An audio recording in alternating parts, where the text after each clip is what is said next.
Hi friends, എല്ലാവർക്കും സിനീസ് വേൾഡിലേക്ക് ഒരിക്കൽ കൂടി സ്വാഗതം. അപ്പോൾ ഇന്ന് നമുക്ക് വളരെ രുചികരമായിട്ടുള്ള ഒരു മുള്ളങ്കി പറാത്ത തയ്യാറാക്കുന്നത് എങ്ങനെയെന്ന് കാണാം. അപ്പോൾ അതിന് വേണ്ടിയിട്ട് ഞാനിവിടെ ഒരു മുള്ളങ്കിയാണ് എടുത്തിട്ടുള്ളത്.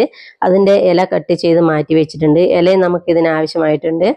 അപ്പോൾ അതിൻ്റെ മുള്ളങ്കിയുടെ പുറത്തെ ആ ചൂളിയൊക്കെ ഒന്ന് ചെത്തിക്കളഞ്ഞ് അതിനെ ഒന്ന് നന്നായിട്ട് കഴുകിയെടുത്ത് നമ്മളിതിനെ ഒന്ന് നന്നായിട്ട് ഗ്രേറ്റ് ചെയ്തെടുക്കേണ്ടതുണ്ട്. അപ്പം അങ്ങനെ അതിനെ നന്നായിട്ട് ചിരവിയെടുത്തതിന് ശേഷം അതിലേക്ക് ശകലം ഉപ്പിട്ട് കൊടുത്ത് ഒന്ന് അതിനെ മിക്സ് ചെയ്യുക. മിക്സ് ചെയ്തതിന് ശേഷം ഒരു 10 മിനിറ്റ് ഒന്ന് അടച്ചു വെക്കുക.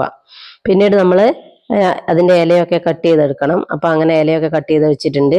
ചീരയൊക്കെ അരിയുന്നത് മാതിരി അരിഞ്ഞെടുത്താൽ മതി. ആ ഒരു സമയത്തേക്ക് നമ്മളെ മുള്ളങ്കീനെ വെള്ളം ഇറങ്ങി വരും. അപ്പോൾ ആ വെള്ളം ഇറങ്ങി വരാൻ വേണ്ടിയിട്ടാണ് നമ്മൾ 10 മിനിറ്റ് അടച്ചു വെക്കുന്നത്. എന്നിട്ട് അതിനെ ഒന്ന് നന്നായിട്ട് പിഴിഞ്ഞെടുക്കേണ്ടതുണ്ട്. അപ്പം നമുക്കിതിന് ഇതിൻ്റെ വെള്ളം ആവശ്യമില്ല. അപ്പോൾ ഇതിന് പിഴിഞ്ഞെടുത്ത ആ മുള്ളങ്കി മാത്രമേ നമുക്ക് ആവശ്യമുള്ളൂ. അപ്പം ആ വെള്ളം അങ്ങ് കളയുക, അതിനെ മാറ്റി വെക്കുക. പിന്നീട് സ്റ്റൗവിലേക്ക് കടായി വെച്ച് അതിലേക്ക് ഒരു 2 ടീസ്പൂൺ വെളിച്ചെണ്ണ ഒഴിച്ചു കൊടുത്ത് അതിലേക്ക് 1/4 ടീസ്പൂൺ ജീരകം ഇട്ട് കൊടുക്കുക, ചെറിയ ജീരകം. പിന്നീട് അതിലേക്ക് ചെറിയ 2 പച്ചമുളകും കട്ട് ചെയ്ത് ഇട്ട് കൊടുത്ത് ഒന്ന് വഴറ്റുക. പിന്നീട് അതിലേക്ക് ഒരു മീഡിയം സൈസിലുള്ള സവോളയാണ് കുനുകുനാന്ന് അരിഞ്ഞതും കൂടെ ഇട്ട് കൊടുത്ത് അതിനെ ഒന്ന് വഴറ്റിയെടുക്കുക. അതൊന്ന് വഴറ്റി വരുമ്പോൾ അതിലേക്ക് ഇഞ്ചി വെളുത്തുള്ളി പേസ്റ്റ് ഇട്ട് കൊടുത്ത് അതിൻ്റെ പച്ചമണമൊക്കെ ഒന്ന് മാറി വരുന്നവരെ അത് വഴറ്റിയെടുക്കുക. അപ്പോൾ അതിലേക്ക് പിന്നീട് ഇട്ട് കൊടുക്കുന്നത് നമ്മൾ എടുത്തു വെച്ച മുള്ളങ്കിയാണ്. ഇതിനെ ഇട്ട് കൊടുത്ത് ഒന്ന് നന്നായിട്ട് വഴറ്റിയെടുക്കുക. പിന്നീട് നമ്മൾ അതിലേക്ക് മസാലകൾ ചേർത്ത് കൊടുക്കേണ്ടതുണ്ട്. 1/2 ടീസ്പൂൺ മഞ്ഞൾപ്പൊടി, 1 ടീസ്പൂൺ മുളക് പൊടി, 1 ടീസ്പൂൺ മല്ലിപ്പൊടി, ഇത്ര ഇട്ട് കൊടുത്ത് ഇതിനെ ഒന്ന് മിക്സ് ചെയ്യുക. അതിൻ്റെ ആ പച്ചമണമൊക്കെ മാറി വരുന്ന സമയം അല്പം മല്ലിയിലയും കൂടി ഇട്ട് കൊടുക്കുക. പിന്നീട് നമ്മൾ അതിൽ ചേർത്ത് കൊടുക്കുന്നത് നമ്മൾ അരിഞ്ഞു വെച്ച മുള്ളങ്കിയുടെ ഇലയാണ്. അതും കൂടി ചേർത്ത് കൊടുത്ത് ആവശ്യത്തിനുള്ള ഉപ്പ് ഇട്ട് കൊടുത്ത് ഒന്ന് അതിനെ നന്നായിട്ട് കുക്ക് ചെയ്തെടുക്കുക. അപ്പോൾ ഒന്ന് കുക്കായി വന്നതിന് ശേഷം സ്റ്റൗ ഓഫ് ചെയ്ത് മാറ്റി വെക്കുക.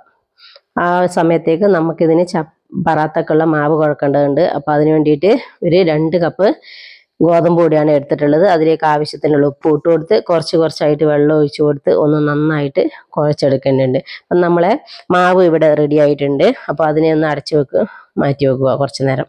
പിന്നീട് നമ്മളതിനെ പരത്തി എടുക്കേണ്ടതുണ്ട്. ഒന്ന് ചെറുതായി പരത്തിയതിന് ശേഷം അതിലേക്ക് ഒരു കുഴി പോലെ ആക്കിയിട്ട് നമ്മുടെ മസാലയും കൂടെ ഒന്ന് ചേർത്ത് കൊടുക്കുക.